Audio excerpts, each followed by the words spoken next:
Welcome back to the Wild Faith Podcast. We are live on location in La Crosse, Wisconsin at Squirrel Camp with Joe Francksen. Joey, how you doing? Oh, I'm doing great. Great. Another year of Squirrel Camp. You know? Another year down. I missed last year. We were down in Florida. We were just talking about that. Yeah. So the year before, 2023, was very cold. It's always usually pretty cold. This year we kind of got a nice reprieve, though. This is nicer. Well, last year was a lot nicer. What was last year like? Well, last year was warm. Okay. Like no snow. Yep. Warm. I remember, you're out there in jeans, boots, and a sweatshirt laying in the grass. Mm-hmm. That was it. Yep. Yeah. But the year before when you were here, it was cold. It was cold. Very cold. But, it's always fun, even if it is cold, like we all come out to shoot some squirrels. But I think it's more for the tonight, with the camaraderie and hanging out and catching up with people you haven't seen in a while. But walk us through a little bit of your fall, because you had a pretty good year. I did. And it was rare for me. It really is. Yeah. Let's see here. So this year, bow hunting, I shot my first buck in probably since high school. Wow. With my bow. Yeah. Mm-hmm. So that was awesome. Yeah. And it was just one of those perfect times, perfect things. It was a great day, and I was in the stand, and last hour I always stand in my stand, and I'm a bigger guy. I need a comfortable stand, so I got the railings and everything. So in the last hour I stand up, put the seat up, and bow in hand and ready. And I was looking off to my right, and so I hear something. I look to my left, and there's a buck right below me walking away from me. I'm like, what are you doing? How'd you get here? Where'd you come from? Oh, man. I got a water barrel about 25 yards away. Okay. And he went right to that. Took a drink. Yep. And I shot him. And the coolest part, though, was I got a picture of me shooting him. I remember you sending that. Yeah. Yep. So my trail camera got him kicking up with the arrow almost all the way in. Yep. And that was just awesome. When I saw that picture, I was like, oh, I got him. I got him. Well, that was exciting. Yeah. Yeah. I got my brother, Ben, and let's see, who else came up? My brother's buddy came up. Okay. And it wasn't a long track. No, well, that's nice. At that angle, I got both lungs, liver, and I nicked the heart. Oh, yeah. So it was like perfect. Yeah, it was perfect. Yep. He died right on a trail, too. Even better, back the truck down. Yeah, it was, got the four-wheeler down to him, loaded him up, and he was it was 11-pointer, but it was not like a monster 11-pointer. You don't have him out here, do you? Yet? He is hanging outside the door. Is he the one? Not mounted. The one on the right, just right on the left-hand side when you walk in here? Right, yeah. Still has his fur on, or no? No, that's the gun buck. Oh, well, there we go. We'll get to that one. We'll get to that one, yeah. But yeah, that was an 11-pointer. The brow tine came down. It was really weird, but it was cool. Yeah, absolutely. That was awesome, and he weighed about 200 pounds. Wow. Yeah, so he was a big deer. Do you process all your own meat, or do you take it in? I got made fun of for this, but I always process all my deer. Yeah. For all the years I've hunted, I've always processed. My dad and I normally. Yep. But that deer was the first deer ever I brought in. So I was like, I want someone else to do it for me. I want to see what it's like. I want to get that beef sticks, which I got some right there. Perfect. Cracking those later. Hot venison wieners. What else did I get? I think that's really it, because then he cut the back straps up for me, and then a bunch of ground meat, which I'm going to make into jerky and summer sausage. Very good. So that's my plan with that. So I got to do that still. There you go. But yeah, that was a big deer. Yeah, big deer. That's a big deer. So walk us through your gun buck. So the gun buck was through the muzzleloader season. Okay. Which up here it's metro in Wisconsin, so we can still use rifles. Yeah. And we were doing a deer drive, and I was one of the standers for this one. Ended up, I dropped people down on a trail, and I was going down to the bottom. Parked the gator, got out of the gator, looked up, and there's a deer running through the woods. I'm like, oh boy. So I pull my gun up, and I'm looking, and I'm like, what's a buck? I got no shot. Then he crossed a ditch, no shot. I was like, oh man. God. And I was like, that was probably the one buck, that big one in there, you know. And, And then another one's kicked up, and I have no idea what it was, but it just kicked up, and I saw the tail. I'm like, there's another one. All right, well, let's see what happens, And not too much longer into the drive, I heard something crashing through the woods, and I saw it, and it was a dead sprint kind of towards me, going down into the ditch, and I was up on the other side, and I shot at it, dropped it, and I realized where I hit, right in the back. Sure. I'm pretty famous for that, but gets the job done. Yep, it does. And as it was going down the hill, its antlers are clinging on all the rocks. Like, oh, don't break, don't break, don't break. Yeah. And I took another shot when he got to the bottom of the ditch, and that's where his head just went down. I shot him straight here. Yep. Took out everything that was right there, So that was a fun one. And I think that is my biggest buck to date. Okay. Yeah. Awesome. Yeah, that's... So that was... $2 in a year is quite a... I've never done that in general, but it's been a while since I shot a big buck up here with a gun. And it's been even longer with a bow. Mm-hmm. So I had a good year. Good year. Can't complain. Yeah. That's right. Yeah. So that one I processed myself. There you go. Yeah. There you go. And that's what's for dinner tonight. Oh, okay. Yeah. I like it. I'm excited. What, so kind of going off of, we're here for Squirrel Camp. Where did that idea originate from? I mean, other than just getting together with the guys. Well, that started, Peter and I went down to Illinois somewhere. Okay. To visit a friend of ours who comes up for deer hunting every year. Yep. I forget. I want to say Champaign. Okay. And if it's not that, it's somewhere near there. Okay. I don't think it was because I think it was like 6 hours away.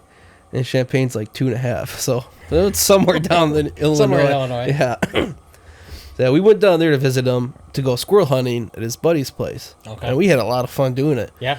We literally hunted it like we were deer hunting. Yeah. Which I've never squirrel hunted like I was deer hunting. It's always been go for a walk in the woods with a 22. Maybe see one, right? Yeah. Yeah. And so we had a lot of fun doing that. Get up out in the woods before the sun comes up, shooting squirrels, skinning the squirrels at night, and then having dinner and drinks later, Mm-hmm. And that's what started it. Where Peter and I were like, let's do that here. Yeah. Why not? Yeah, absolutely. Yeah. So we started the squirrel camp. Looks like 2019. 2019, yeah. It's always been in January or close to? Usually. Mm-hmm. I think there's a season, I think. Okay. I think it ends in January 31st or something. Sure. And I think that's why we always used to try to do it in January. Just before and after deer. Yeah. Yeah. Nice. So what is your earliest memory of just hunting in general? Did you obviously grow up hunting out here then? Yes. Okay. My dad was big into hunting, big into fishing. Mm-hmm. His dad, my grandpa, was big into it. Mostly, my dad growing up was fishing and duck hunting. Okay. Mostly. Well, the river. Yeah. The river, yeah. He's the river guy, Yep. But, so, let's see. I remember fishing with my dad and my grandpa. Okay. And my grandpa's one of those Monarch boats, with the little 10 horse on it. Yep. Just putzing along. Yeah. But deer hunting, I would come to the cabin before I could hunt. Okay. The cabin here. Yeah. And my dad would be here with all his friends, and I'd come during the day, and then my mom would come pick me up, because I was too young to be here for whatever they were going to do. Yeah. But usually just a couple beers and some funny stories. Yeah. But it was, when I did get a little older, I couldn't hunt yet. I wasn't old enough to hunt, so I'm still, below 11 or something. Yeah.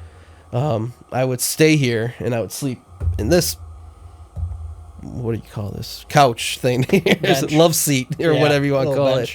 This is where I would sleep. Okay. And then when I got older to hunt, I would sleep in that bench. I've slept here. It is not comfy. It is not. But I was a lot smaller then, too, so it was fine. But, that's kind of, with my dad, I would always go out with him. Sure. Just walk the woods with him. And I got a lot of visual memories that I remember with my dad is walking down this trail right across the road. It's a long trail that goes down to the bottom, and just walking it. And he would always hunt with a muzzleloader. Okay, that's what he used, and he would always pull his gun up randomly to kind of practice aiming or something. So every time he did, I never thought much of it. But the one time he pulled his gun up and he shot, scared me, And next thing you know, I see deer running everywhere, and one falls down on the top of the hill, and we go up there, and he shot this big doe, Well, things like that. It's just kind of, reminds me of why I love it, just being with my dad and, yeah. So would you say like that moment there, or maybe another one even or a combination of all of them, but like a specific moment, in your life that like all of a sudden you're like, oh, this is something I'm going to do for the rest of my life? I don't know. Yeah.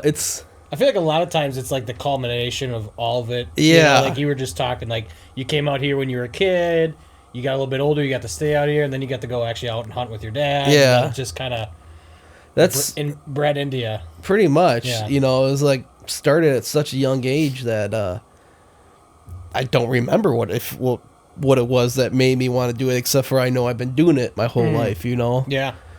Absolutely. So like what would be, you talked about going out with your dad, and you guys, and we could probably get into like kind of the origins behind Sky High Farm here, but with all that being said, what is the, because you talked when we had you on last time, you talked about kind of like a little bit more about, a little bit about this cabin, and actually I didn't know you guys moved it twice. Yeah. Learn something new every day. Yeah. Yeah, it's been moved twice. So. Okay. Yeah, what's the year on it? I know you said it. They think it was 1854. Okay. There's a plaque outside the door above it. Okay. I think it says 1854. Yeah. Is when they think that was built. Okay. I'm not 100%, but yep. It was. And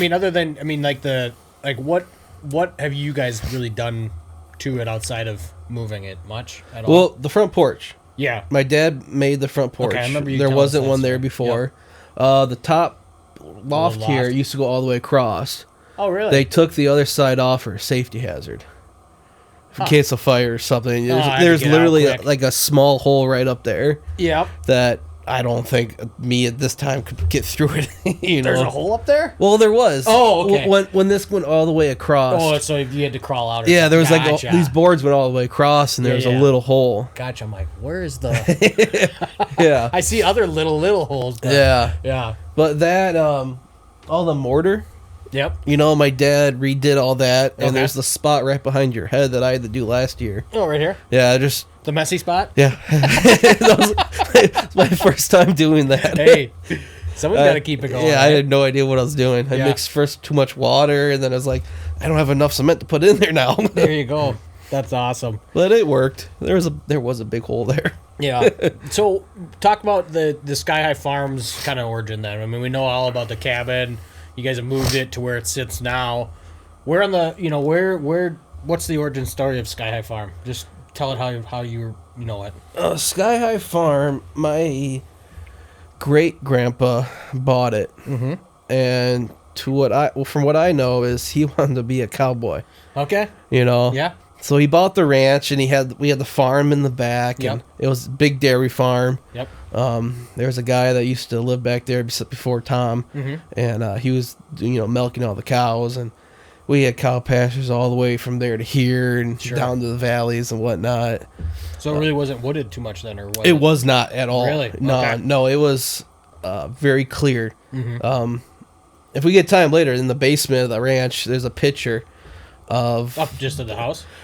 Yeah, up here. Yeah. There's a picture of the valley by the pond. Okay. And there's no trees. Really? No trees. Because you guys got this in a tree farm program now, right? Yes. It's been in it for a long time now. Yeah. 35, 40, 50 years. Yep. Maybe, I don't know, probably more. Yeah. But, so that my great-grandpa bought it. Then I think it was my grandpa who kind of put it into more of a tree farm. Okay. He planted all the trees. We got rid of the cows, filled all the cow pastures with trees, and got a lot of woods now. A lot of woods. Yeah. Well, I mean, then, goes without saying that most of what is done out here as far as hunting would be, non-existent without your grandpa. Pretty much. Yeah. That's cool. Oh, yeah. That's awesome. Mm-hmm. Yep. He passed away in June. Yeah. June 9th, I think it was. Mm-hmm. And he said that he won't be able to live to the time when we logged this place. Okay. And he was like a month or two away. Oh, before we logged, because we logged a while ago. Okay. Now, and it was like a month or two later is when we did it after he passed. So it's like he almost made it. He knew. Yeah, he knew. Yeah. He knew. He was in his 90s, right? Yeah, I think. Oh man, I think 94. Okay. I think he was 94. Yeah. Oh yeah. Yeah, and you lived with him for how many years up here? 7 or 8 years. Yeah, I lived with him. Talk about what that's like. Because I mean, there's probably, not too many people out there that have been able to have that close of a bond with, not maybe even necessarily their parents, but let alone their grandparent. Yeah. Oh, I loved it. Yeah. It was awesome. Let's see. I was living in a single room apartment in town. Mm-hmm. Which I hated. Yeah. Terrible part of town. It was enjoyed. Yeah. And my mom actually suggested I move in with my grandpa. Yeah. I was like, yeah, it's a good idea. Yeah. Where do I sign? Yeah. And I talked to him, and he said, yeah, go for it. Okay. The next day, I was moving in. Okay. So I've been there 7 years with him, I think. Yeah. 7 or 8 years. Yep. And it was just awesome. Mm-hmm. I was in the basement. He was upstairs, and yep. He I got to say good night to him every night and good morning to him every morning. Awesome. And got home from work, and he would like say, I got something for you to do. I'm like, all right, well, what is it? Well, I gotta show you. I'm like, all right, well, you want to go now? Yeah. It's like, yeah, we can go now. I'm like, okay. Get up, get on the gator, and he go drive around. He's like, all right, see that tree right there? He's like, yeah, prune that one up. I'm like, okay. I get out and I prune it up, and then get back in. He's like, all right, let's go get another one. Any reason behind pruning that one up? Well, I mean, it's like we do here. You get a tree, grow it up, you prune it up, take the branches off, clean it up so it grows nice and straight and strong. For when they come to log. Yeah. Sure. Okay. So that was the reason. He would always go on his gator, and he would find this one tree that's not part of the ones where we planted. So it's like, oh, let's prune this one up. Let's get this one looking nice, Yeah. So, yeah, we just prune trees and whatnot. And through the years of living up here, I got more and more jobs and started, so 5 years ago, I got pretty much control of the animals up here. I'd feeding them and taking care of them and whatnot. Yep. But, you still got a couple horses? 2.5. 2.5? Yeah, it's not even a pony. It's one of those mini. Like a miniature horse. Yeah, it's a mini horse, but it's so small. So I don't know if you can. It's a mini pony. Something. Yeah, I don't know what you call those ones. Yeah. But it's tiny. That one's a pain in my butt too. Yeah. That one's. He gets out all the time. It's not fun with him. Yeah. Just the 2.5 then, or? Yeah, we've had many more in the past, but we've had these 2.5 here for about as long as I've been here. Yeah. But we've had 2 others since I've been here that are gone now. But did you have any cattle when you were out here? Cattle, like any cows, I guess? We got cows. Yeah, we got not here, but at the other farm. The back farm. Yeah, that's Tom takes care of those. He feeds them. Still have some up there. Right now, yeah. Oh, okay. Oh, yeah, every year. Oh, okay. Yeah, we still get those. Gotcha. I thought maybe that was done too. No, we still got those. Well, I mean, new ownership and all, but we still have them from last year, so we're gonna be butchering them here in a couple weeks, and then we sell them. To anybody? Yeah, like Tony, he's gonna get a quarter. And then a bunch of other people. Might have to talk after this. Yeah, Get some beef, yeah. No, it's funny because Jen and I were actually just talking about like she's gotten really into like the home, grown stuff and like making your own bread and doing all these.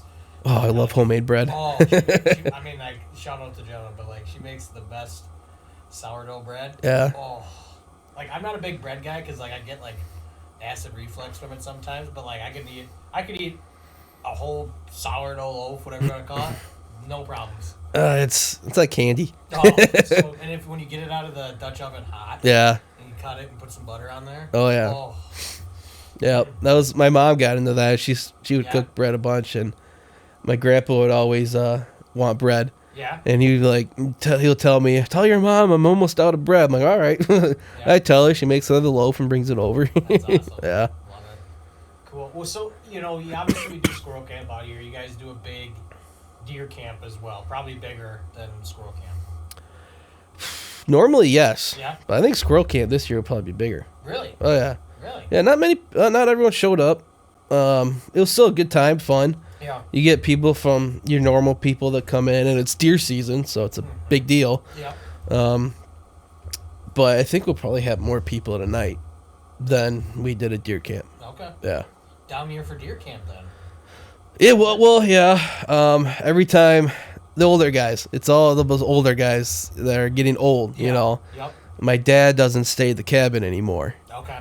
He's in his 70s, so yeah, he can't get around as much as well, so he didn't deer hunt. This is his first year not deer hunting. Really? Yeah. He would come down, hang out for a little bit, have dinner, and then go home. Okay. But he didn't even deer hunt. So his buddies that have been coming here for 40 years, they didn't come because my dad wasn't going to stay. Okay. And if they didn't come, their boys didn't come, Sure. except one of them did. Yeah. The guy from Illinois, he did come up, so that was awesome to see him. Nice. But, yeah. So it was a little year. Yeah. And we only shot 6 deer. That was gonna be my next one. Yeah. I was looking. I think it's the deer on the backside. That's on the other side over there. Yeah. I was gonna take a look at that now and see what's the lowest number of deer shot out here. 5, I think. Oh, so you guys beat it at least? Well, Kinda? not really. Oh. Because if 5, we do for the 9-day season. After that, you got your muzzleloader, which we can still use rifle, so it's still technically our normal season. Yep. Then you got your T-zone and all that. So we got 5 for the regular season. Sure. 6 total. Because I got my buck during muzzleloader. It wasn't a great year, no. But, I mean, it was, but it wasn't. Yeah. We didn't kill the deer, but it was still fun because I got my cousin, Sammy, he's starting to hunt, so he hunted last year his first time. Okay. And then this year he came back. Good. And I feel like it's that once they come back one time, then usually they're in. Yeah. Yeah. Like you just gotta get them through that first season because it's hard. Yeah. But it's not for everybody. So he had fun. He liked it. He uses my gun. I sighted it for him. Yeah. I gotta get him practicing more though. But I mean, I can't say much because I need practice too. And we all could use a little bit extra. Yeah, but him and I were hunting the same field. Yeah. But kind of different. He was hunting the stand that I shot that 11-pointer out bow season. Oh, is that like Joe? Like your stand? Is that the name of it? 8-point. Okay. That's called 8-point. Is that where you and I did a food plot like years ago? There is a food plot there. Okay. But we got quite a few out there right now, so I don't know which one. Yeah, there's a lot. I was looking at Onyx last night, trying to strategically think of where I wanted to go in the morning. Yeah. I was like, God, there's so many stands out here. There's do you sit in the stand for when you do squirrels or just kind of squirrels? Yeah. No. Yeah. Oh no. No, squirrel hunting. I'm going out and finding a nice spot and laying down in it, and I'm looking in the trees. Just waiting. Yeah. Yeah, for sure. So what does it mean, I guess, to you to not only protect but like keep on the legacy of Sky High Farm, the traditions of deer camp, the traditions of squirrel camp now, obviously. Well, that's everything, really, to me. I always tell people I work so I can go to deer hunt. That's all. That's all. And I tell my boss, I'm like, I'm gonna ask off plenty of time ahead, and I'm gonna try to find someone to work for me. But if no one can, I quit. I will not be there. I will not be there. Yeah. You can fire me if you want. That's okay. Yeah. I will not be there. You gotta tell everybody, what do you do for a living? I work on the river. So my title is steersman, which is captain in training. Okay. So I drive those towboats, pushing the barges up and down the river. Yeah, it's Liam, my oldest. He's like would be absolutely fascinated to listen to you talk. yeah. We went up to Duluth for New Year's, just us and the kids, and we saw a couple of the big boats come in, and he bought a little Edmund Fitzgerald with some money he got for Christmas.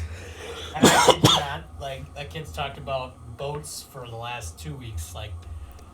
What happened to the Edmund Fitzgerald? Why did it go down? And it's kind of funny. Not funny, because it was a tragedy, but this is the 50th anniversary, 2025 is, of the sinking. Oh, yeah, it is, yeah. So I remember hearing about that. We'll have to play the song tonight.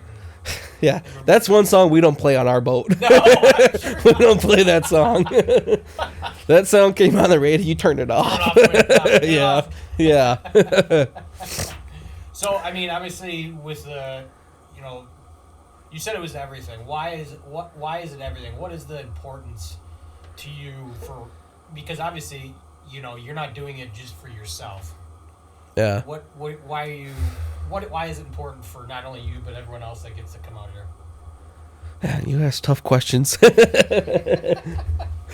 Well, like I said, for me, this is everything for me.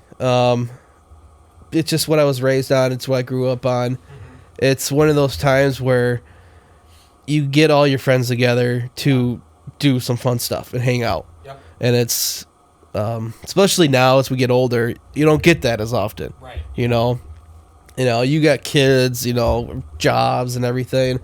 Things get in the way. In a good way, right? Yeah, right, for sure. Yeah. But like, going through like deer camp with Eric, Peter, and Ben, that was pretty much them at first. Yeah. We kind of grew up with it together, Yeah. So, yeah, I guess I love it. Yeah. And that's all it needs to be said. It's all different now. So like, I'm talking to all my relatives, making sure I can still do this and. Yeah. They're okay with it. They don't want to change nothing, so that's good. And sure. Yeah. Mm-hmm. I don't know if I answered your question or not. No, for sure. And I mean, what and this probably is going to be where we're rolling into more of the faith-based side of this conversation. But like, for you, when you're out in the woods, what is that like for you? Is that like your time away from the noise of the world? Do your reset button? Kind of walk me through that. Yeah, I mean. It is. Mm-hmm. Like, I'll go in the stand, and when it's quiet, I like it. I like the wind, for the hunting purpose, and if it's the right wind and all that. But when there's no wind, there's that's when you can think. I'm listening. The birds, the squirrels. I can hear that turkey in the other valley over there. I can hear all that. And where my stand is, if I look straight out from where I'm at. I got the sky because I'm on top of the valley and all that. Yep. I just look at the clouds, and after a while, that's when I start like, I start thinking more, and then it's like, I haven't talked to God in a while, so it's a good time. What's up, big man? Like I'll thank him. I try to thank him more than ask for something. That's a good I forget where I learned that or who told me that or something, but. Well, it's like a friend, yeah. Thank him. Ask your friend more than you do for him, or thank him for things. Yeah, and I would thank him for letting me come out here. Thanks for this property. Thanks for my friends. Thanks for my family. Yeah. It's good conversations out there. Yeah, no, it's where you do your best thinking. I mean, for me, and it sounds like for you as well. But you do your best thinking out there. You get that because there's nothing else going on. It's just you and a tree, and you're out in God's glory, and you just get to sit there. You're there like you're not there. Yeah. You're seeing everything unwind like you're not there. Yeah. I always talk about how like it's like you're that ball of like stress, like it's all finagled together, and then all of a sudden you sit in the tree, you start to relax, like you're talking, and just kind of just falls by the wayside. By the end of the day, you know, you're kind of just calmer, you're happier, you know. Yeah. You know, it's always nice to, you know, kill deer, yeah, but you know, there's other reasons. Yeah, there's always other reasons, you know, and like usually, like if I do ask, like I try not to ask for much. I'm always like, you know, it'd be nice if I could like see some deer, you know. I've had those conversations. Yeah. Like, boy, I've sat 3-4 times, I haven't seen anything. Maybe just to catch a glimpse of something. Yeah, exactly. That'd be the best. Yeah. And you know, you grew up with a very faith-based family. Yep. How does that, you know, for you, how did that shape you, I guess, and then how do you relate that to, you know, the outdoors and hunting and fishing?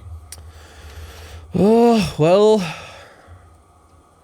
guess I grew up Catholic. Yep. My mom was, my grandpa was, my dad wasn't, and he converted.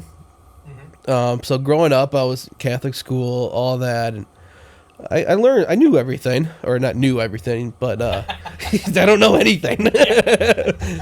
You know, I know the stories and all that, the Bible, but it didn't really hit me to kind of what it was all about until I got older.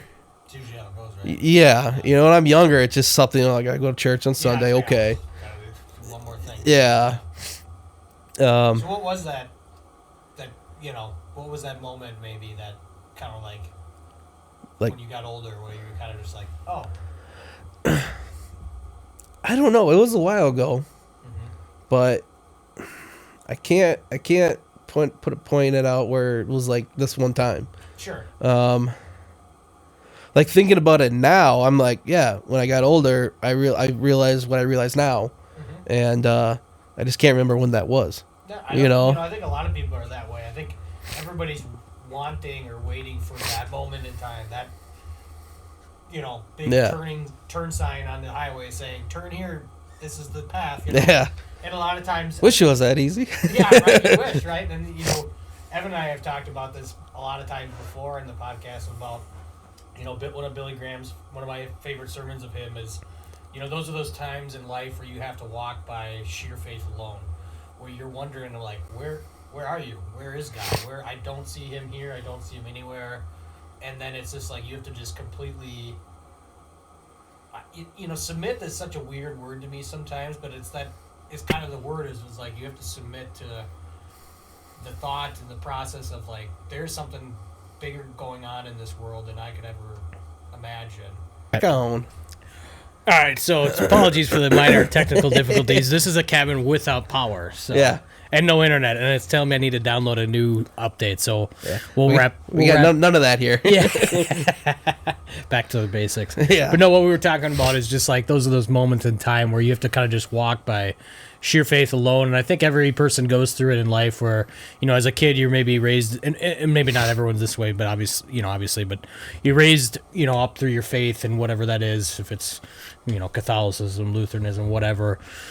And then it's, you kind of go, you get through that stage where you think you know everything, and then you kind of get a slap on the head sometimes that like, hey, you don't know everything. And yeah. There's a guy who knows and loves you by your name no matter what you do. And yeah. And it's and for me, you know, and this is, and you know, this is what I wanted to get to with you is the outdoors for you. Like we've talked about, like your time to just you know, hit that reset button. And for me, it's kind of like church for me in a way, you know, because you get to not only reconnect with God and everything, but you get to, you know, for me, it's like those are those moments where I think I'm more intentional with my prayers, you know, where I can be like, you know, I get to step outside of my normal day-to-day life. And not necessarily away from my family, but in a way because you're not maybe with them. So it's like, well, it's just you and him then, you know. Yeah, right. Yeah, that's a good way to put it. Yeah, even if you go to like a church or something, it's not just you and him. Right. There's other people there, you know. So it's different. There's noises in there. You can hear the AC or the heater going or whatnot. You don't got that outside, you know, in the woods. No, that's true. Yeah. So can you tell me, how do you see hunting specifically, I guess, because that's what we're doing this weekend. But how do you see hunting as like a way to honor his creation? Honor his creation? Because some people might struggle with the thought of you killing an animal, like going against. Oh, well, they can think whatever they want to think. Sure. I mean, God, he gave us everything here to use. Mm-hmm. We need meat. Yeah. You need it. Yep. I look at a lot of vegetarians, and they don't look as healthy. Love it. Yeah. Yeah, that's a good way to put it. That's how I put it. It's like, you need meat, and I'd rather get it myself than go buy it. Yeah. Yeah. That's... Yeah, just you need meat, and I want to go get it. Yeah. Yeah. No, for sure. And I think a big part of it, too, is, we're tasked with being stewards of the land, right? And so, like, with that comes conservation, and like you talked about, like, your grandpa putting this, beautiful property into, a tree farm. Yeah. And through that, think of the millions probably of animals that have now thrived out here and currently thrive because of that. Exactly. So I think, I think sometimes, like I said, like hunters maybe get a bad rap at things because of the actions of others, which that's like anything. But, I do think people struggle sometimes with the thought of like, how can you say you're doing good? You're doing good by killing animals. Yeah. But it's like, like you said, like it's kind of a circle, right? It's like you have... It is. And there's those you can't really... Those are the people that they just see you killing an animal and they don't like it. Yeah. But they don't understand. That's like, well, I'm using it to feed me or my family or my friends, or stopping that deer from causing you $10,000 of damage on your vehicle. There you go. That's a good selling point. But that's true. That's then you go down to 18,000 different rabbit holes with that. But that's like herd management and everything else. So I mean, what you talked about it earlier when you were talking about kind of being raised in the Catholic faith. What, and we'll close this out here quickly soon. But what is when you're sitting out in the woods, what is one Bible verse or story maybe that resonates with you the most? Well, I always kind of just go back to the old classics. Yeah. When you're a kid, Daniel in the lion's den, David and Goliath. That's a good one. Those are great one. I think about those every now and then just because those are the stories I read about when I was younger. Sure. Yeah. But there's one verse that I like, and I only know it by heart because it's posted on our fridge up at the ranch. Perfect. And I think it's Genesis chapter 21, verse 22, and it says, God is with you in all that you do. Beautiful. So it's like, whatever you do, he's there. Yeah. No matter what you're doing or whatnot, he's there. Yeah. That's just something that, knowing that, makes things better. Amen. You know what I'm saying? Absolutely, man. That's beautiful. I like that one. Yeah. That's a good one to close her out on here. And, first off, I want to thank you for having everybody out here. I know it's always a fun time. And I know, exactly. And do you want to close this out with a prayer? Oh, boy. Yeah, I can do that. All right. I'm going to take my hat off quick. Oh, I don't have You don't got a hat on. All right. Well, Father, bless us for everything that you have given us. Good friends, good family, good food, this land that you provide for us, that we can enjoy, the animals that you put on it, that we can kill and eat. We thank you. We know it's all you. We know you're there with us. And we just try to do good by you. Amen. Amen, man. Love it. It's good stuff. All right. So what do you got cooking for the rest of the year? I know it's January 10th, so it's just the kickoff, but it's the start of the year. Yeah. So you start thinking about what's coming next. Well, what's next? Besides squirrel hunting is turkey season. Yeah. Which I don't turkey hunt. Well, I do turkey hunt, but I go out turkey hunting. I don't go kill turkeys. I go out with people. Looking for turkeys. I go with people who want to kill a turkey, pretty much. Because I like turkey hunting. I just don't need to kill one. Yeah. So I won't, Yep. So, for sure. Like I always go with Peter and whatnot, or my brother. You know, last time I went turkey hunting with Peter, he left me. I passed out in the grass sleeping. And I woke up to him shooting a turkey 60 yards away from me. He said I was snoring too loud, so he had to move. Yeah. It scared me. When he shot. Yeah, I bet. It's an alarm clock there. Oh, yeah. Funny. Good stuff, man. Oh, yeah. Any last words of wisdom? Oh, man. Wisdom from me? Yeah. Oh, man. Let's see. What's that one where it's... I can't think of it. But don't pass up on a deer that you'd be happy to shoot on your last day. Ooh. There we go. I like that. That's a good one. Yeah. It's a good, humble reminder. Yeah. I tell that to a lot of people all the time because they're like, oh, I wasn't big enough. I'm like, you going to shoot it on the last day? It's like, probably. Why'd you pass up on it now? Jeez. Yeah. Bird in the hand's worth two in the bush. Yeah, there you go. Good stuff. Oh, yeah. Well, thank you, sir. And no, thank you. This is awesome. Yeah. I mean, this is probably the first time a podcast has ever been done out in the second time a computer has been in here. Second time a computer. Wow. Yeah. What was the first time? I don't know. We had one deer season where my dad, for some reason, wanted to watch a movie, so my cousin brought his computer in here. We watched a movie. Yeah, whatever. Do you remember the movie? It was Yellowbeard. Yellowbeard. Yeah. I saw it. That's an old pirate movie. Oh, okay. Yeah, very old. Love it. Yeah. Good stuff, man. That was awesome. Thank you again, and on to Squirrel Camp. Yeah, let's get her done. Yeah. Sweet. All right. Thank you for joining us on this journey through faith in the great outdoors. We hope today's episode has inspired you to seek God's presence in the wilderness and deepen your connection with nature. If you enjoyed today's discussion, don't forget to like, follow, and subscribe to the Wild Faith Podcast on your favorite platforms, including Spotify, Apple Podcasts, YouTube, Instagram, and Facebook. By subscribing, you'll never miss an episode, and you'll continue to be a part of the Wild Faith Podcast community. We'd also love to hear from our listeners, so please don't hesitate to reach out with your questions, comments, or topic suggestions. You can connect with us on social media or through our website. Your feedback is important to us and helps us improve and tailor our content to better serve you. And always remember, the great outdoors isn't just a playground for hunting and fishing. It's a sanctuary for finding solace and spiritual renewal. As you gear up for that next adventure, I pray you find God's presence in the crackling of a campfire, the thrill of reeling in your catch, or the quiet solitude found in nature. Until next time, thank you for listening to the Wild Faith Podcast. Take care, and God bless.